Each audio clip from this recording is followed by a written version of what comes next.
কিছু বিশেষণ দিলেন যে এই বিশেষণ না পাওয়া পর্যন্ত গরু আল্লাহর কাছে কবুল হবে না। 40 বছর পর্যন্ত তারা ঘুরেছিল, একটা গরু একটা মিলে তো আরেকটা মিলে না।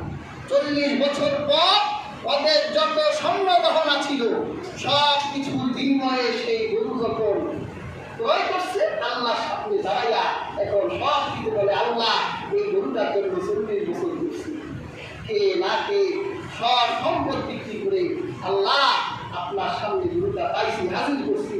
আপনি যদি এখন জবাই করার পরে কবুল না করে, হত্যাকারীর নাম যদি আমরা না জানতে পারি, আল্লাহ 40 বছরের সাধনা ব্যর্থ হবে। আল্লাহ আপনি আমাদের মনটা কবুল করে। আল্লাহ মন কবুল করলো, গরু জবাই করার পর হত্যাকারীর নাম বলে দেওয়া হয়েছিল। সুবহানাল্লাহ। কাজী হাজরিন, যারা কুরবানি দিবেন অবশ্যই মনে রাখতে হবে যে এই কুরবানি আমরা আমাদের হৃদয়টা আল্লাহর কাছে উপস্থাপন করব। আজকে এই যে 29তম রাত চলে যাচ্ছে, জিলহজ এসে যাচ্ছে, হাজরিন আমাদের জিলহজের আমল আছে।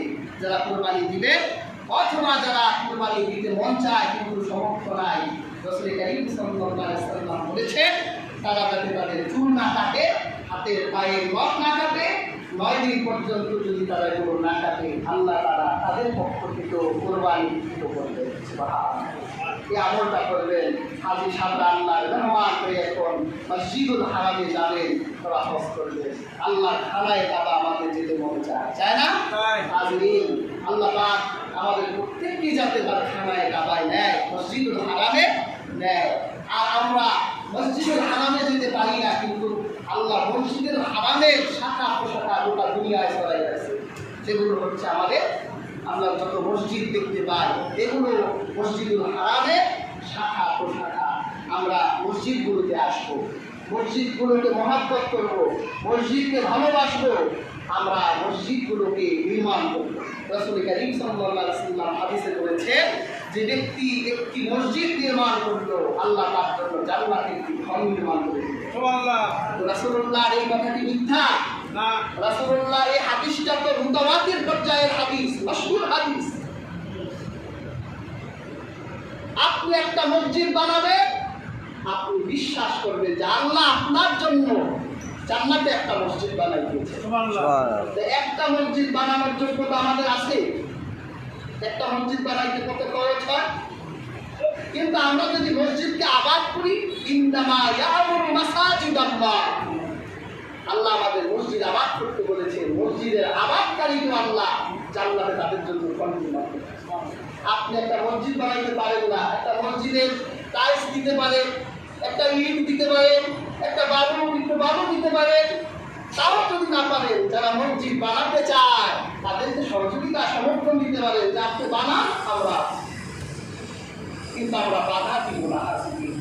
আমরা চাই আল্লাহর ঘরগুলো হয়ে যায়। এই দেখেন না আমাদের এই মসজিদ, আলহামদুলিল্লাহ কেন্দ্রীয় মসজিদ ভরে যায়। এখানে অতি দ্রুতই একটা প্রয়োজন একটা ভালো মসজিদ হওয়া। আমরা অনেকদিন ধরে আদেশের মালিকের কাছে প্রার্থনা করছি যে আল্লাহ কবুল করেন। আল্লাহ যেদিন কবুল করবে সেই দিন মসজিদ হয়ে যাবে। আমরা চেষ্টা করছি, আমাদের বর্তমান সভাপতি সাহেব চেষ্টা করতেছে। আমরা ইনশাআল্লাহ তাকে সহযোগিতা করবো, তাকে সমর্থন করবো। কি করে এই মসজিদ, উনি তো আলহামদুলিল্লাহ এই দিকে খুব ভালো মানুষ যে তিনি দেওয়ার ক্ষেত্রে তিনি আছেন, তিনি নেওয়ার ক্ষেত্রে নেই। কাজে আমরা তিনি যদি আগায়, আমরা ইনশাআল্লাহ তাকে সহযোগিতা করবো। এবং তার কাছে আমার একটা অনুরোধ থাকবে, তিনি সকলকে নিয়ে বসেই আল্লাহর এই পবিত্র ঘরটিকে নির্মাণ করবেন, যাতে সবাই মসজিদ আবাদ করতে পারে, সবাই শরীক হতে পারে, সবার জান্নাতে একটা করে ফ্ল্যাট থাকতে পারে। আল্লাহ সুবহানাহু ওয়া তাআলা আমাদের প্রত্যেককে মসজিদের আবাদকারী হিসেবে কবুল করুন, যারা সুন্নাত পড়েননি